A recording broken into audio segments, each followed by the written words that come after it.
October 6, 1981. It's hard to picture, isn't it? A huge military parade, this big show of national pride, and then suddenly gunfire. That was the moment Egyptian President Anwar Sadat was assassinated, right there in public in Cairo. He was such a complicated figure, loved by some, intensely disliked by others. Absolutely. A truly seismic event for the Middle East.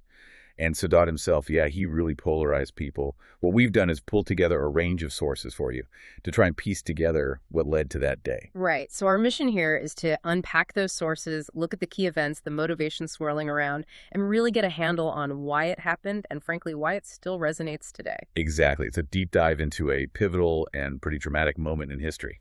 So where do we start? Let's talk about Sadat himself. Who was he? Our sources mention his background, born in 1918, grew up in a village in Egypt. Pretty humble beginnings, right? Very humble, yeah. Not exactly born into power. Yeah. He came up through the military and was for a long time seen as Gamal Abdel Nasser's protege. Nasser, the big figure before him. Sadat was part of that group, the Free Officers Movement. That's right. Key player in the 1952 revolution that overthrew King Farouk. They wanted to shake off British influence, modernize Egypt, big ambitions. Sadat was right there with Nasser. But then Nasser dies suddenly in 1970, and Sadat steps up. Our sources suggest he wasn't just planning to, keep things ticking over. He had his own ideas. Oh, definitely. He wasn't just Nasser's shadow. He started making some pretty bold moves almost immediately. Kicked out the Soviet advisors, for one. A huge geopolitical shift during the Cold War, wasn't it? Moving away from the Soviet sphere. Exactly. And then, of course, the 1973 Yom Kippur War. That was complex. Not a clear win, maybe, but it definitely changed the dynamics with Israel. And that leads us to perhaps his most defining act, the peace initiative with Israel. The Camp David Accords in 1978, that's the big one. Which, as the sources remind us, won him the Nobel Peace Prize. A massive international achievement, but it wasn't universally celebrated. Not even close. That's the core of the controversy, isn't it? While the West and many Egyptians saw him as a visionary peacemaker, pushing for modernization. Others saw it completely differently. Completely. They saw it as a betrayal of Arab unity, this idea that all Arab nations should stand together against Israel. And for religious conservatives, making peace with Israel was seen as compromising Islamic values. So this peace treaty created deep, deep divisions, both within Egypt and across the Arab world. Absolutely fundamental to understanding what came next. That rift set the stage. Okay, so let's trace that buildup. The Camp David Accords. You said they had repercussions. What were the immediate costs for Sadat and Egypt? Well, internationally, the backlash was fierce. Most of the Arab world condemned it. Egypt actually got kicked out of the Arab League. Wow. So politically isolated? Very much so. Yeah. Sadat went from being a leader in the Arab world to something of a pariah among his former allies. That's a huge price to pay. And what about inside Egypt? Oh, is everyone on board with his vision? The sources mention growing problems domestically, too. Yeah, things were getting tense at home. His economic policies, this push for liberalization, opening up the economy, didn't work out for everyone. How so? Well, it seems it led to a bigger gap between the rich and the poor. More poverty for many, while a small elite did very well. That kind of inequality breeds resentment, Makes sense. Economic hardship often fuels political anger. Precisely. And opposition groups, particularly Islamist groups like the Muslim Brotherhood, they tapped into that discontent. And Sadat's response wasn't exactly subtle, was it? The sources talk about a crackdown? No, he came down hard on dissent. He arrested members of the Muslim Brotherhood, other Islamist groups, tried to silence the opposition. But did that work? Or did it just push them underground? Well, that's often the risk, isn't it? Yeah. Driving dissent underground can make it more extreme, more determined. It seems his actions, intended to maintain control, actually hardened the opposition against him. And then came what our sources call the final straw, September 1981, just weeks before the assassination. A huge wave of arrests. Massive. Over 1,500 people arrested. Yeah. And it wasn't just the Islamists this time. Who else? Communists, intellectuals, journalists, even moderate critics. Basically anyone who voiced opposition. It was a really broad sweep. So that must have unified the opposition in a way, right? Seeing Yeah. him as becoming more autocratic. Exactly. According to the sources we've looked at, that crackdown really solidified the determination of those planning the assassination. It painted Sadat as someone who had to be removed. Which brings us, tragically, to October 6, 1981. The military parade in Cairo. It was commemorating the Yom Kippur War, ironically. What was the scene like, according to the sources? Well, it was supposed to be a celebration, military bands, flyovers, Sadat on the main reviewing stand with other officials, a display of strength and unity. And then chaos. The sources describe a military truck just stopping unexpectedly. Yeah, pulling out of the procession, stopping right in front of the stand. Then Lieutenant Khalid Islambouli and 3 others jump out, armed. Grenades first. Grenades, then automatic weapons fire, directed straight at Sadat and the people around him. It was incredibly fast, incredibly brutal. Just sheer terror breaking through the ceremony. Utter chaos. Security eventually reacted, but the damage was done. Sadat was hit multiple times. He died soon after reaching the hospital. And the attackers, who were they confirmed to be? Members of a group called Egyptian Islamic Jihad, an extremist Islamist organization. And our sources mention a chilling connection here. Ayman al-Zawahiri, later of al-Qaeda fame, was involved with this group. Yes, he was a key figure in Egyptian Islamic Jihad at the time. It shows the kind of radical ideology driving this. Islambouli, the lead assassin, truly believed Sadat had betrayed Islam and Egypt, especially with the peace treaty. And they showed no remorse. The sources mention their trial. None whatsoever. They claimed they were carrying out God's will, punishing Sadat for his sins. It's quite stark. They were eventually executed, of course. A shocking end. What happened immediately after? Egypt must have been reeling. It was a massive shock. Vice President Hosni Mubarak took over almost immediately. And the first thing he did? Declared a state of emergency and launched an even bigger crackdown on Islamist groups. That state of emergency tragically lasted for his entire 30-year rule. So the assassination directly led to a more repressive era under Mubarak. In many ways, yes. The security clampdown became a defining feature of his presidency, shaped by the fear of extremism that Sadat's assassination stoked. And looking beyond Egypt, the U.S. and Israel lost a key partner, didn't they? A huge loss for them. Sadat was their main ally in the region, pushing for peace, their main point of contact. His death threw everything into uncertainty. It forced a lot of Arab leaders to rethink their positions, too, in an already pretty fractured landscape. Now, the official story points clearly to Islambouli and Egyptian Islamic Jihad, but our sources do mention, well, other questions, alternative theories that still float around. Yes, there are definitely lingering questions. One major one is about security. How did armed men in a military truck get so close in a high-security parade? It raises suspicions, about possible complicity. Inside help from within the military or security services? That's the theory. Was it just a catastrophic failure, or was there something more deliberate?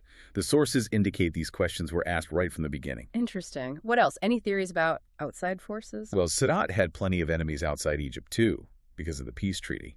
Some theories speculate about involvement from other Arab states, or maybe even non-Arab powers who oppose the Egypt-Israel peace. It's mostly speculation, though. And we touched on the economy earlier. Do the sources suggest that played a role beyond just creating general discontent? Some analyses suggest the worsening economic situation, the poverty, the inequality. It created fertile ground. Extremist groups could exploit that desperation and anger to recruit people and build support for radical action, like the assassination. It's part of the context. And finally, there's the idea about Sadat himself, that maybe his own style of leadership contributed. Yeah, that comes up too. Critics point to his increasing authoritarianism, the suppression of dissent we talked about. Did he ignore warnings? Did his perhaps perceived arrogance make him dismiss the threats? It's suggested that by shutting down all avenues for peaceful opposition, he might have inadvertently pushed people towards violence. It's a complex picture. Definitely. So, looking back now, how do the sources frame Sadat's legacy? Obviously controversial, but still significant. Hugely significant. Despite the tragic end and the deep divisions he caused, our sources really emphasize his status as a major figure. His vision for peace, his attempts at modernization, they lay groundwork, even if flawed. He changed Egypt's direction fundamentally. Undeniably. But his assassination is also this stark reminder, isn't it, about how difficult it is to balance progress and tradition, especially when society is deeply split. A cautionary tale, maybe, about what happens when leaders lose touch with popular discontent. I think that's a fair reading. Ignoring widespread grievances, cracking down instead of engaging. It can have explosive consequences. So, wrapping this up, it feels like Sadat's assassination isn't just history. It's a lens, really. A lens on leadership, on extremism, on the incredibly difficult path to peace in the Middle East. Absolutely. And the fact that questions and alternative theories still exist, as our sources show, just highlights how complex and resonant this event remains. It keeps his story relevant. It really does, and it makes you think, doesn't it, about how these moments of intense political violence can completely alter the path of a nation or even a whole region. What lessons can we actually draw from Sadat's story for today as we still grapple with balancing peace, progress, and very different values within societies? That's the crucial question, isn't it? It's a powerful reminder of just how high the stakes can be. Here's something that, well, really makes you think. A stable Middle Eastern monarchy seems solid. Right. But then you hear these whispers, hints of a significant hidden wealth just beneath the surface. Yeah, it sounds almost like a political thriller. Doesn't it? And in this deep dive, we're actually going beyond just whispers. We are. We're looking into the financial dealings of King Abdullah II of Jordan based on some, let's say, pretty significant recent revelations. Exactly. We're working from source material, we'll call it pasted text, which seems to detail these allegations of hidden wealth and, well, the controversy surrounding it all. So our goal here, for you listening, is to cut through the noise. Absolutely. To understand the complexities, the implications. And get to the truth, or as close as we can, behind these headlines about the king's finances. Basically giving you the context and analysis you need. Your fast track to being genuinely informed on this. Okay, let's start with the man himself. King Abdullah II. Many people will know the name.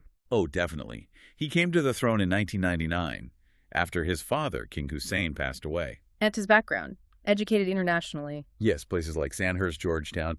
He's generally projected this image of being a modern, reform-minded leader. A stabilizing force in a volatile region, that's often the perception. Precisely. Yeah. But now, these allegations regarding personal wealth and how it's maybe been handled. It creates a stark contrast, doesn't it? Challenges that image. It really does.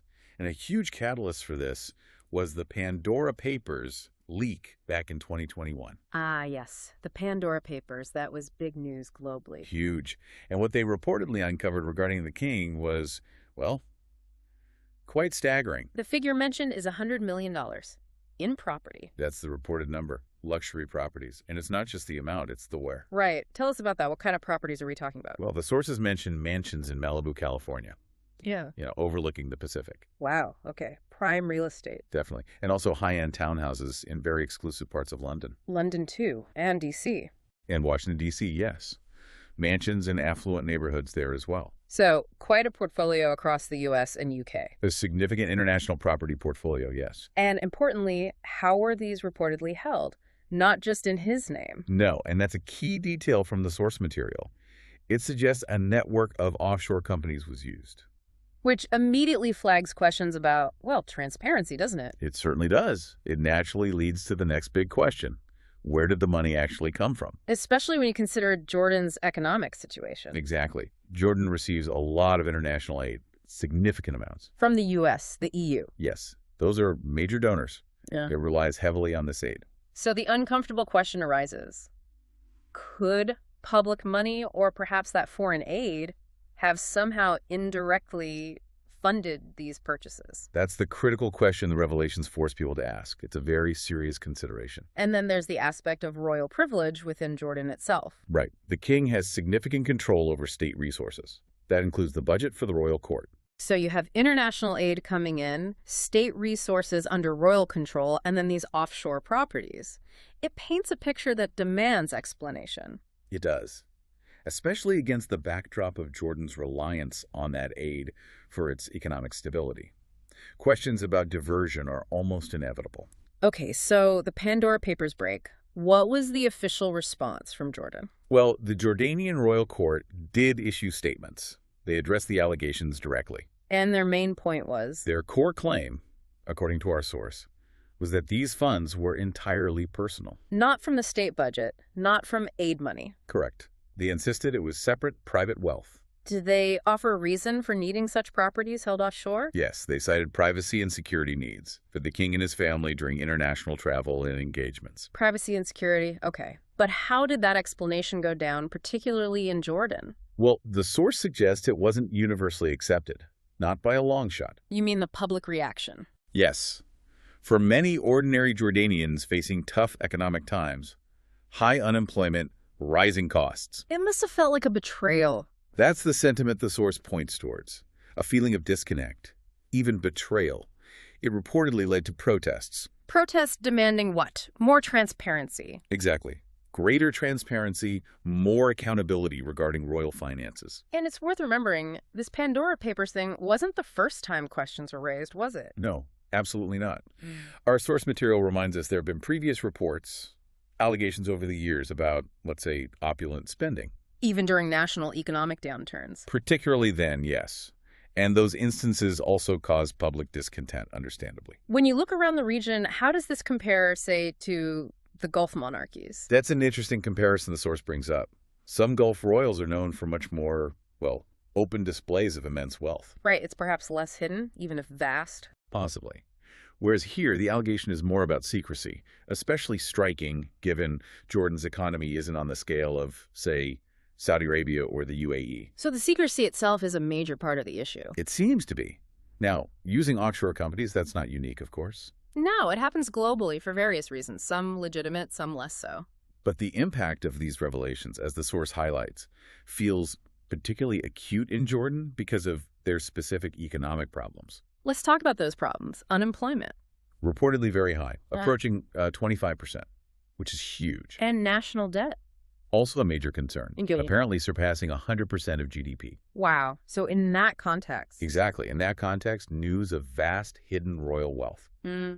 It really hits hard. It can seriously damage public trust. Feeding into perceptions of maybe elite corruption or detachment? That's the risk, yes. It can look like the leadership isn't sharing the burden. And did this scandal have ripples internationally, beyond Jordan's border? Oh, definitely. The Pandora Papers exposed offshore dealings worldwide. But specifically for King Abdullah, his relationships with allies. It likely complicated things. The U.S., a key ally and donor. They reacted. They reportedly expressed concerns about accountability, the need for it. And the European Union, also major aid providers. Similar message from them, according to the source, emphasizing transparency in how aid is actually used. It puts aid relationships under a microscope. So it raises broader questions, doesn't it, about monarchies and money in general? It really does. King Abdullah's situation, while specific, might be seen as part of a wider pattern of financial secrecy among some royal families globally. Which leads us to some fundamental questions for you, the listener, to think about. Yeah, like should monarchs have to disclose their wealth publicly? How can countries make sure public funds or aid money aren't misused? What are the checks and balances? And what about international bodies? Should they demand more transparency from governments they give aid to? These aren't easy questions. They touch on sovereignty, tradition, accountability. Very complex. And back within Jordan, this whole affair has certainly fueled calls for reform. What kind of reforms are people demanding? Our source points to a few key areas. One is political reform. Meaning limiting royal powers. That's part of the discussion, yes. And strengthening the role of the parliament, giving it more oversight. And economically. Big demands for economic transparency. Things like audits of royal spending, clear tracking of how foreign aid is used. Makes sense. Addressing the core issue of where the money goes. Exactly. And just generally, more pressure on the monarchy to acknowledge and tackle the economic inequalities in the country. So wrapping this up, this deep dive really exposes that tension, doesn't it, between power, royal privilege, and crucially, public trust. It absolutely does. These revelations, true or not, have definitely challenged that image of King Abdullah as simply a benevolent, modernizing leader. Especially for Jordanians struggling economically. Precisely. It complicates the narrative significantly. Which leaves us, and you, with a final thought to chew on.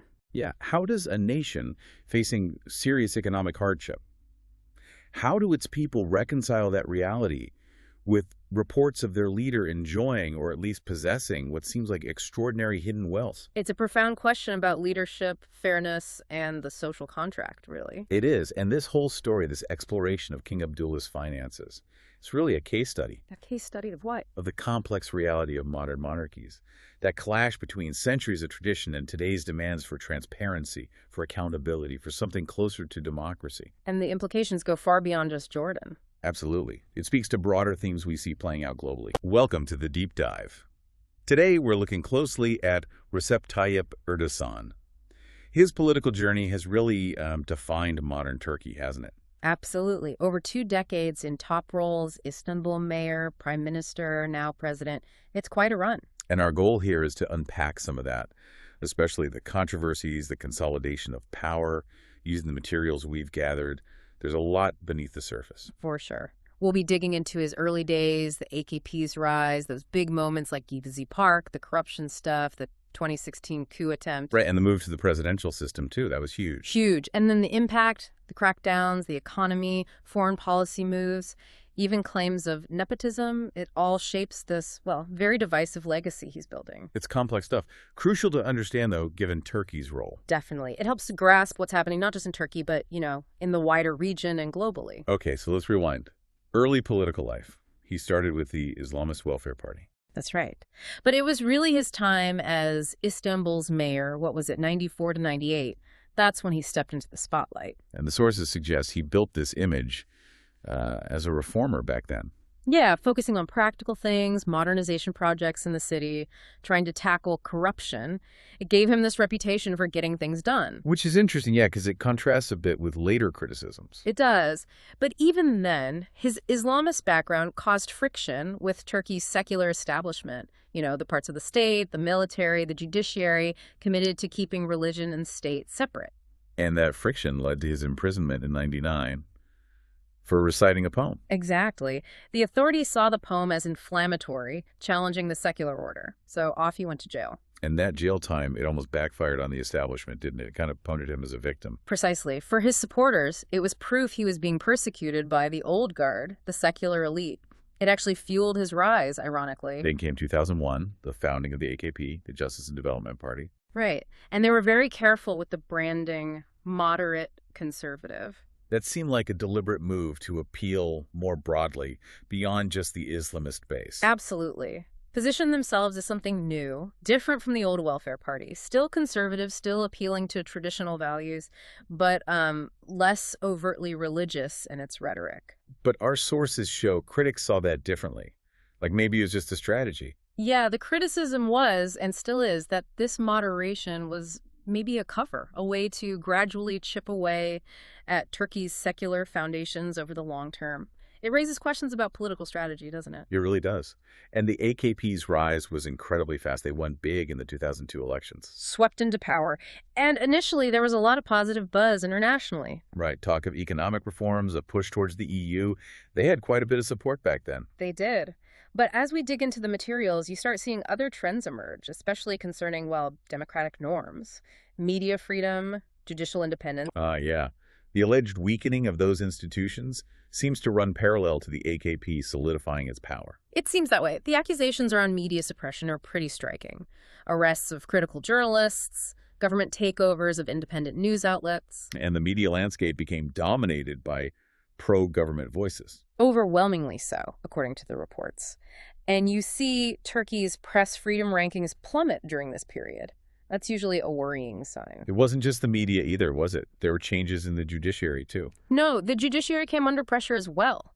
Sources point to appointments of loyalists to key judicial posts, restructuring the body that oversees judges and prosecutors. The implication being that this weakened checks and balances made it harder to scrutinize the government. That's the core criticism, that it reduced judicial independence and potentially shielded the administration. It concentrates power in the executive. Which, is often seen as a step toward more authoritarian-style rule, controlling the message in the courts. They're powerful tools for maintaining control, definitely. Suppressing dissent becomes much easier. Okay, moving to 2013.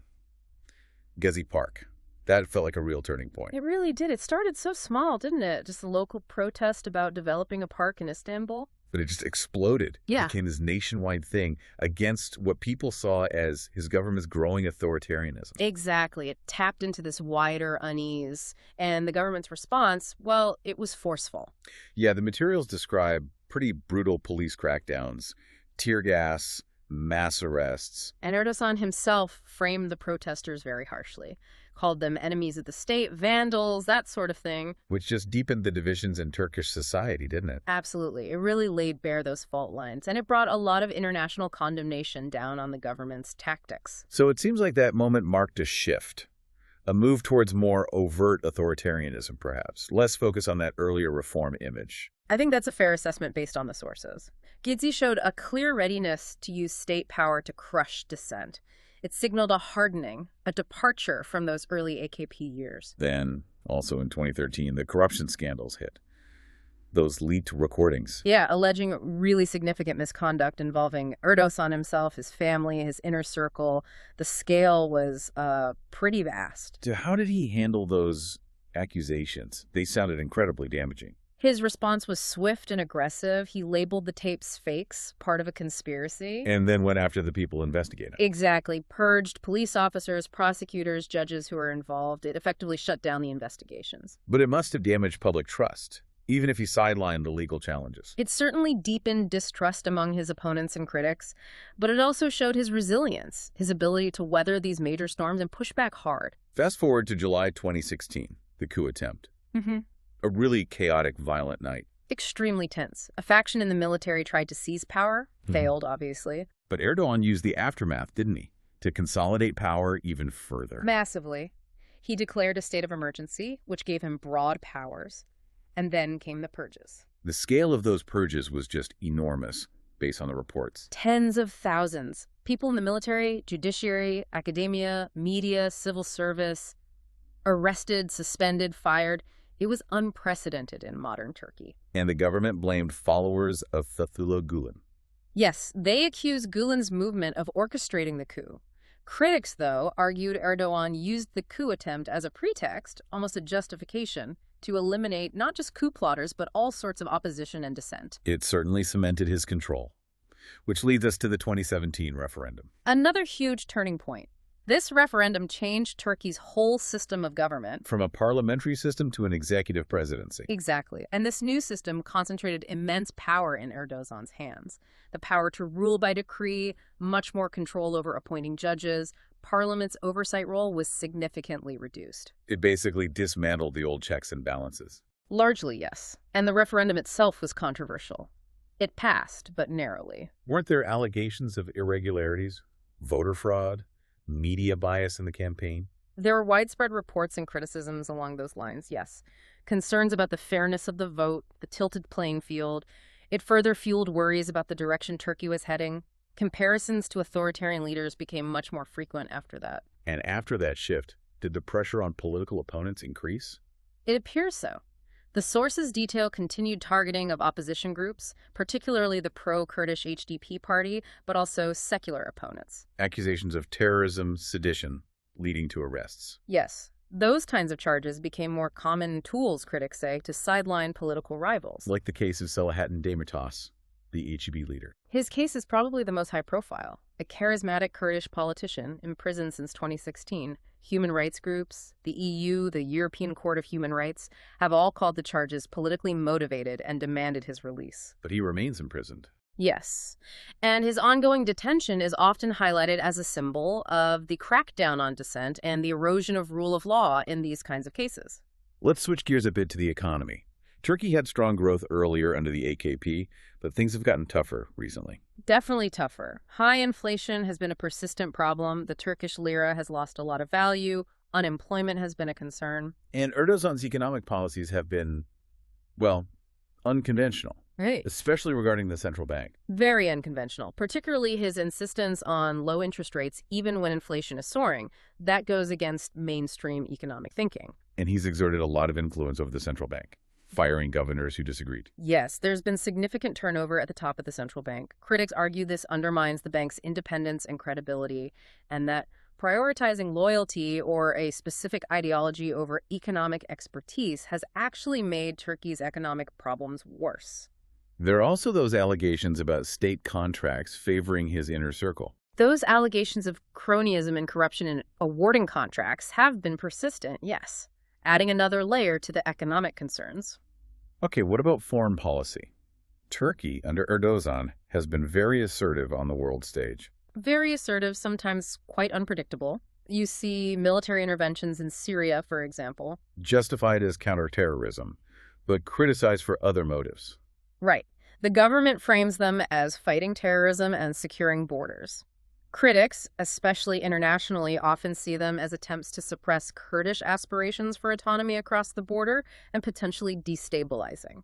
And the relationship with traditional allies like NATO has become strained. Quite strained at times, especially over things like Turkey buying the Russian S-400 missile system. That caused huge friction with the U.S. and NATO. Raising questions about Turkey's alignment, flirting with Russia while being in NATO. Exactly. It feeds into this narrative of Erdogan pursuing a more independent, sometimes oppositional foreign policy, playing different powers off against each other.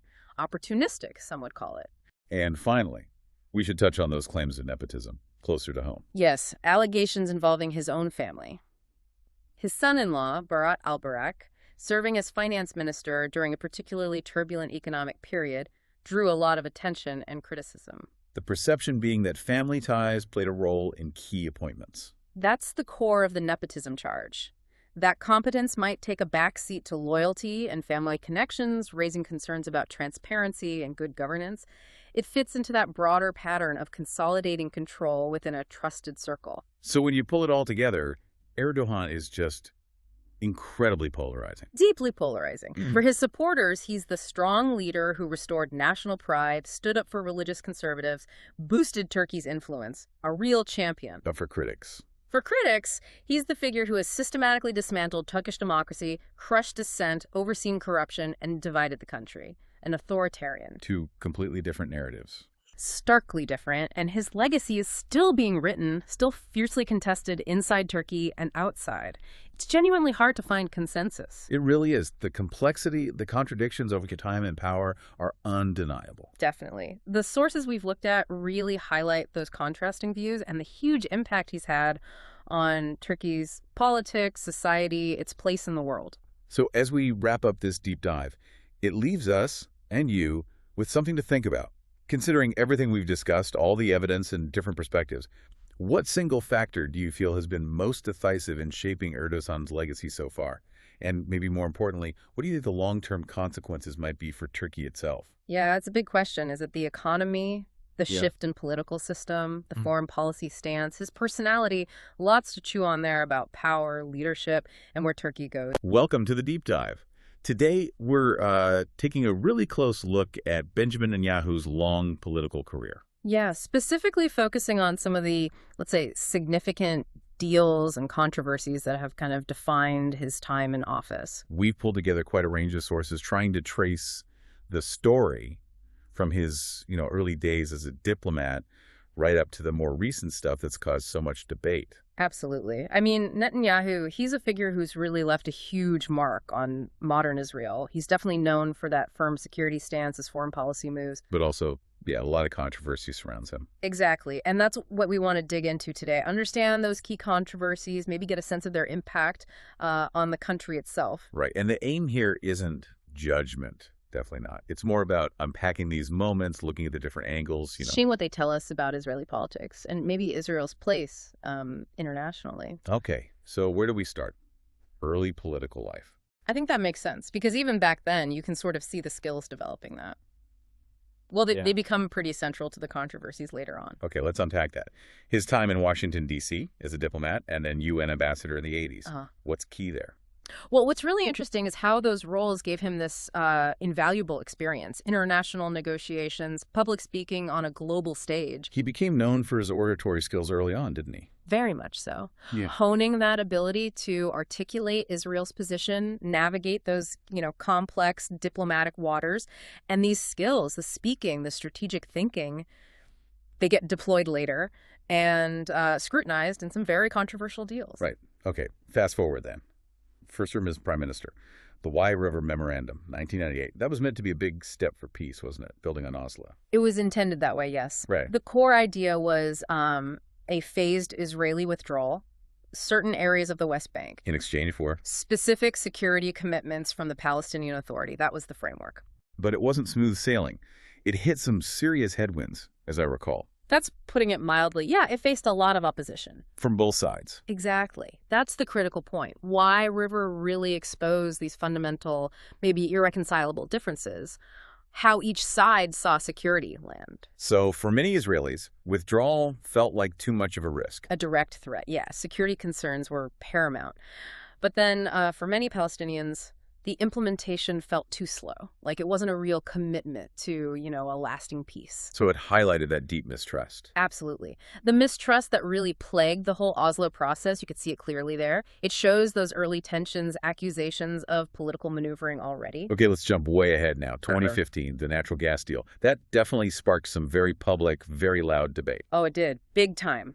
This was the agreement between the government and private energy companies. Noble Energy, Delek Drilling, developing those huge offshore gas fields, Leviathan and Tamar. Right, but the criticism came fast. Yeah. What was the main issue?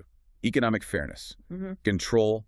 It was largely about the terms. The main argument was that the deal just favored the corporations way too much, gave them almost monopolistic control over this vital national resource for, well, a long time. And the financial terms, exports, taxes. Critics said those didn't properly safeguard Israel's long-term economic interests, and that the whole thing was pushed through without enough public discussion or input. So it brought up that classic tension, right? Yeah. Foreign investment versus national control over resources. Precisely. That was at the heart of it. And the protests, I remember, those were quite widespread. They were huge protests. It reflected this deep public unease, this feeling that maybe powerful business interests were influencing government policy a bit too much. A suspicion that the government, Netanyahu's government, was maybe prioritizing its allies in the corporate world. That was definitely the perception among many protesters, yeah, that corporate interests were put ahead of the public good. Okay, let's shift to something much more serious now. The submarine scandal, Case 3000. Corruption beneath the waves. Quite a phrase. It is stark, isn't it? This case, it revolved around allegations of, well, corruption in how Israel bought submarines from a German shipyard, ThyssenKrupp. And the key issue wasn't Netanyahu directly, but people close to him. That's right. The core allegations involved several individuals very close to Netanyahu, his associates, his lawyer, accused of taking bribes, basically, to help push the deal through. And Netanyahu himself, he wasn't charged in this case. Correct. He wasn't indicted in Case 3000. Yeah. But the fact that his inner circle was so deeply implicated, it naturally raised huge questions. Questions about his oversight. What did he know? Exactly. Did he know about these alleged illicit activities? It inevitably cast a pretty long shadow over a really critical part of Israel's national security setup. Okay, now turning to another really contentious issue. The proposed annexation of parts of the West Bank. How did Netanyahu frame that? He often framed it in terms of historical right, strategic necessity, kind of aligning it with what he defined as core Zionist ideals, securing the Jewish state and its historical homeland. Presented as fulfilling historical claims and ensuring long-term security. That was the narrative, yes. But the reaction, domestically, internationally, pretty critical, wasn't it? Oh, unquestionably. Massively critical.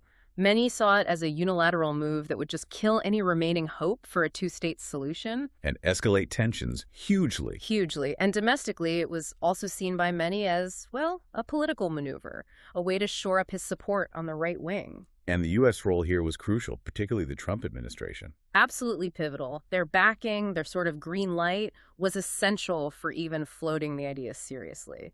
Those deals with the U.S. were key. Which kind of leads us into the Abraham Accords. Yeah. A very different kind of deal, seen as a major diplomatic win, right? Normalizing ties with the UAE, Bahrain. Yes, a significant achievement on the diplomatic front, no doubt. Publicly celebrated as breakthroughs. But there were whispers, reports about less visible elements facilitating these accords. That's the intriguing part. Reports suggested these public deals were underpinned by, let's say, parallel agreements that weren't so publicized. Like what? Things like potential U.S. commitments on advanced weapon sales, particularly F-35s to the UAE, and various economic incentives. It raises questions, about the full picture. What were all the factors enabling these normalizations? And what are the longer-term implications for the region? So a diplomatic success, yes, but maybe with some strategic layers underneath that weren't entirely clear at first glance. Potentially, yes. That's what some analysts suggest. Okay. We can't really have this discussion without getting into the corruption cases directly involving Netanyahu. There have been several. Indeed. Multiple investigations, quite prominent ones over the years. Let's quickly run through them. Case 1000. Case 1000, that's the gifts case. Allegations that Netanyahu and his family received, well, lavish gifts, expensive cigars, pink champagne. From wealthy individuals like Arnon Milchan, James Packer. Right, and the prosecution's argument was that these weren't just friendly gifts. They were given in expectation or exchange for political favors. Quid pro quo. Okay. Then case 2000. This one involved the media, didn't it? Yes, very much so. This explored these alleged negotiations between Netanyahu and Arnon Moses, the publisher of Yediot Aharonot, a major newspaper. A rival to the pro-Netanyahu Israel Hayom paper. Exactly. And the prosecution alleged that Netanyahu offered to take steps to weaken Israel Hayom. Which was funded by Sheldon Adelson, a Netanyahu backer. Correct. In exchange for Moses ensuring more favorable coverage for Netanyahu in Yediot Aharonot, a sort of media bargain, allegedly. And finally, Case 4000. This seems maybe the most complex. Yeah. Involving Bezek. It's certainly intricate. Case 4000, the core allegation there is about regulatory benefits, big ones, worth potentially hundreds of millions of dollars provided to the telecommunications giant Bezek. So the government making decisions that helped Bezek financially. Essentially, yes. Making it easier for them to operate, make profit compared to competitors. And the prosecution argues this was done quid pro quo. In exchange for positive coverage on the Walla News website, which was controlled at the time by Bezek's owner, Shaul Elovitch. So across these cases, 1,000, 2,000, 4,000, the charges are serious. Bribery, fraud, breach of trust. They are indeed very serious charges. And throughout all of this, the investigations and the trial, Netanyahu's stance has been consistent, hasn't it? Absolutely consistent. Complete denial of all wrongdoing. His defense is, and has always been, that this is all political. A witch hunt. Orchestrated by whom, in his view? By his political opponents, by parts of the media he sees as hostile, and elements within the legal system, the prosecution, the police. That's his narrative. Right. Now, it's impossible, really, to analyze Netanyahu's time in office without looking at the relationship with the United States. Always crucial for Israel, but it seemed especially close under Netanyahu, particularly with President Trump. The relationship definitely had a specific, very close dynamic during that period, yeah. And Netanyahu clearly saw benefits there. Diplomatic wins. Oh, for sure. The U.S. Embassy moved to Jerusalem. Recognition of Israeli sovereignty over the Golan Heights, those were huge for him, presented as major achievements. And of course, military and economic aid remained very strong. But was there a flip side? Critics argued this close alignment, especially with one particular administration, had downsides, didn't they? Yes, that's a key criticism. That maybe tying Israel so closely to the Trump administration came at a cost. Potentially alienating other key allies, European nations, for instance. And some Arab states, too. And potentially some Arab states, yeah. The concern was that maybe prioritizing those short-term gains with one specific U.S. administration could hurt Israel's longer-term strategic interests, this broader international standing, and maybe limit diplomatic options down the road. So when you step back and look at the whole picture, his legacy seems incredibly complex. Major achievements alongside really significant controversies. Precisely. It's very multifaceted. On one hand, supporters will absolutely point to economic growth during some periods, a strengthening of Israel's military and security posture. And the Abraham Accords, those diplomatic breakthroughs. Those two, yes. Significant diplomatic wins. But then you have the other side of the ledger. Exactly. The persistent allegations, the ongoing trial for corruption, these controversial deals like the gas deal, the submarine questions, things that sparked huge public opposition, international criticism. And deepened divisions within Israeli society itself. And arguably, yes, deepened societal divisions. It all adds up to a really complex and still hotly debated legacy. So wrapping up this deep dive into these controversies around Netanyahu, you definitely see these recurring themes, don't you? High-stakes deals, accusations of mixing personal or political gain with national interest. Yeah, and that constant tension between strategic maneuvering, hard-nosed politics, and then these fundamental questions of ethics, transparency, accountability. It really highlights the intricate web of domestic politics, global relations, and how deals get done, sometimes opaquely, at the very highest levels. Absolutely. And evaluating his impact, it just requires looking carefully at both sides, the acknowledged successes and the very significant controversies that have really marked his entire career. Which brings us to a final thought for you, the listener, to maybe mull over. Reflecting on all these different deals and allegations we've touched on, what might these instances suggest about the nature of political power itself? About international relations, not just thinking about Israel, but maybe more broadly. How common are these kinds of dynamics, these tensions in the global arena? Something to think about. Thanks for joining us for this deep dive. When you think about those big historical figures, the ones everyone knows, Gamal Abdel Nasser, right? He's right up there. Icon of Arab nationalism, fighting colonialism. Definitely a huge figure. But what if that image that really powerful symbol isn't the whole story? What if there's more complexity, maybe even, hidden layers? And that's exactly what we're digging into today, isn't it? It is. We're doing a deep dive, looking at some fascinating source material, declassified files, personal accounts, trying to get past that standard narrative. So the mission isn't to tear down a hero figure. Not at all. It's more about understanding the intricate web, the different motivations, maybe those potential hidden agendas behind his whole revolutionary project. Okay, so let's start where it all began, his rise to power. The story we usually hear is, the hero arrives, saves Egypt from corruption, foreign influence. Promises an end to poverty, social justice. It's a very strong narrative. Super compelling. Yeah. Taps right into what people were feeling. Absolutely. And that popular feeling was real. But what the sources really highlight is his rise wasn't just about popular support. There was some very calculated, ruthless political maneuvering happening, too. Behind-the-scenes stuff? Yeah. The heroic image is, let's say, only part of the picture. Okay, ruthless how? What kind of maneuvering are we actually talking about here? Well, take the Free Officers movement, the group that actually carried out the 1952 revolution. Mm-hmm. Nasser wasn't like the automatic leader from day one. Right, there was General Naguib first. He was president. Exactly. Naguib was the face, held real influence, but Nasser kind of systematically sidelined him and other potential rivals, played on divisions, cleared the path for himself. It wasn't just things falling into place. It was quite deliberate. So even back then, the sources are suggesting personal power was already mixed in with the revolution's big public goals. Precisely. That seems to be a key insight. Publicly, it's all unity, reform.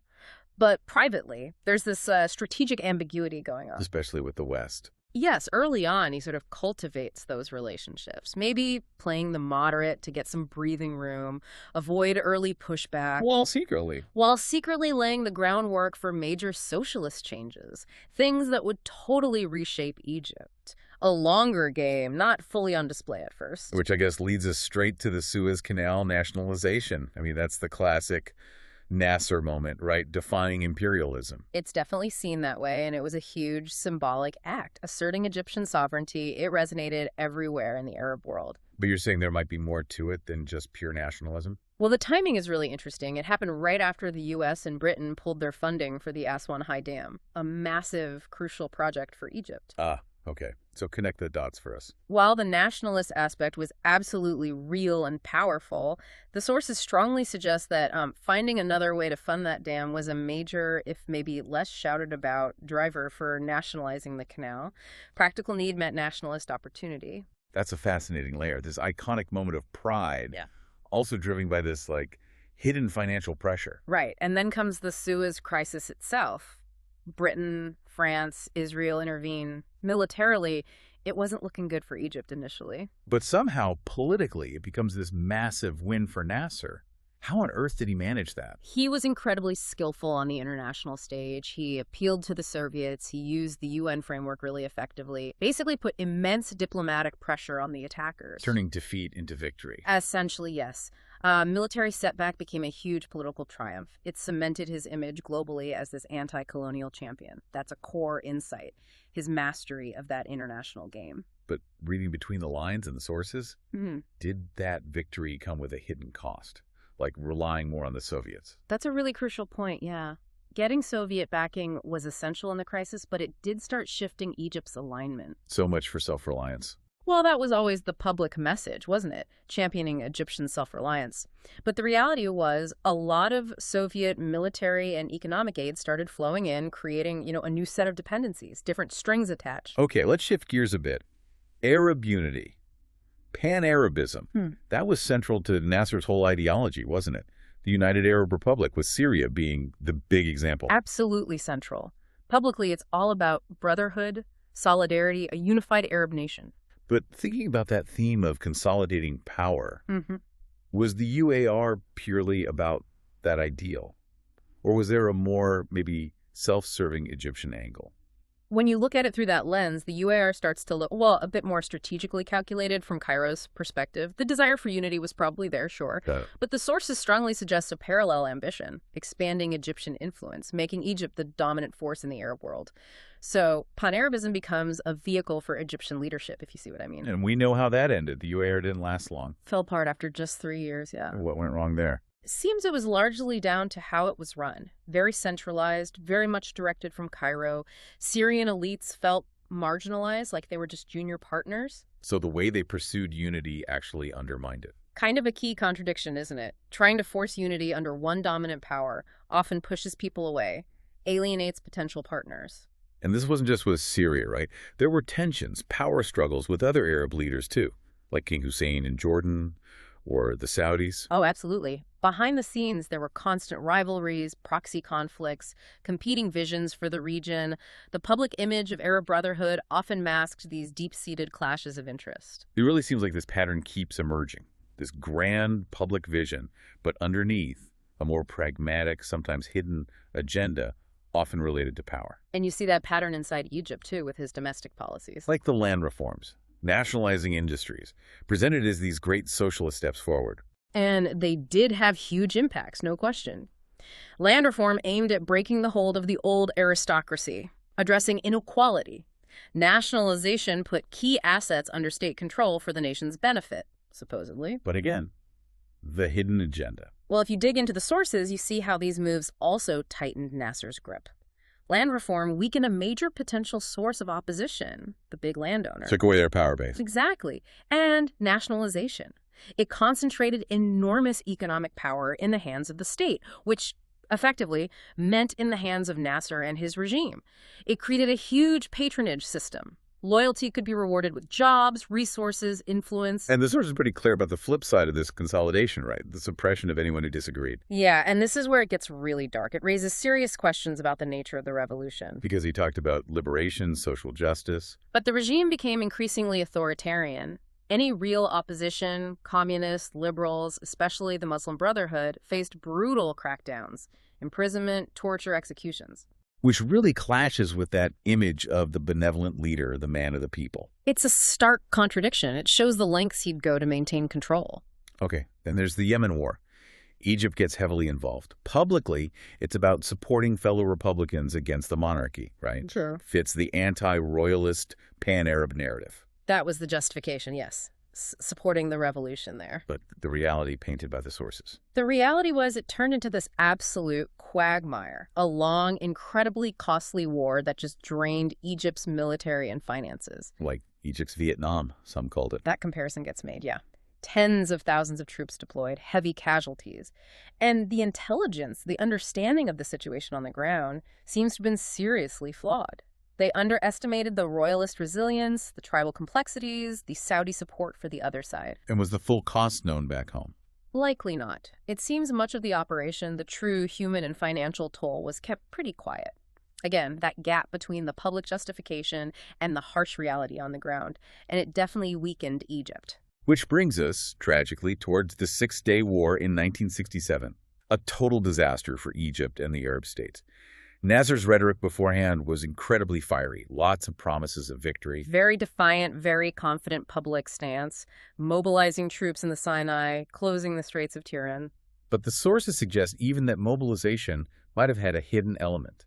It appears, looking back, that at least part of it was a bluff, a calculated move to project strength, maybe rally Arab support, put pressure on Israel, possibly deter them. But it backfired catastrophically. Massively.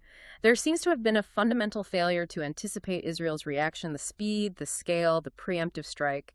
Huge intelligence failures leading up to it. Resulting in the loss of Sinai, Gaza, the West Bank, Golan Heights. Just devastating. A complete military humiliation. It shattered the image of Nasser's military strength, a huge gap exposed between the rhetoric and the reality. And then in the aftermath, Nasser does something dramatic. He offers to resign on television. A very emotional moment. Huge crowds poured into the streets begging him to stay. Was that genuine accountability? Or something else? Given everything we've discussed, his track record of, shrewd political moves, many analysts looking at the sources see it less as true contrition and more as another calculated maneuver. How so? By offering to resign, knowing the likely public reaction, he essentially rallied support, shifted focus away from the military failure, and reinforced his position as the indispensable leader. The people seemingly wouldn't let him go. It deflected blame, in a way. So, wrapping this all up, looking back at Nasser, it's just not a simple story, is it? The hero narrative really doesn't capture it all. Not even close. He's still this incredibly powerful symbol for millions. Arab dignity, anti-imperialism, social progress for some. But this deep dive into the material, it forces you to see the other sides. The hidden agendas, the consolidation of power, the authoritarianism. The strategic mistakes, the costly wars, it's all part of the picture. His rule, his choices, they profoundly shaped Egypt's path, for better and for worse. Which leaves us with those big, lingering questions that the sources push us towards, doesn't it? Exactly. Like, was that push for Arab unity truly about a shared destiny, or was it more about Egyptian dominance, about his own power project? And those domestic reforms, land industry intended purely for the people, or did they also, maybe unintentionally, pave the way for later economic problems, for continued political control? These are the tough questions you, the listener, have to grapple with. How do you balance the leader who inspired so many against the leader who crushed dissent and perhaps overreached? It really makes you think about leadership in general, doesn't it? How grand public goals can sometimes mask more complex, maybe even self-serving motivations. It's a crucial takeaway. History is messy, figures are complex. We have to keep digging beyond the easy narratives. A really important reminder. Thanks for exploring all that complexity with us today.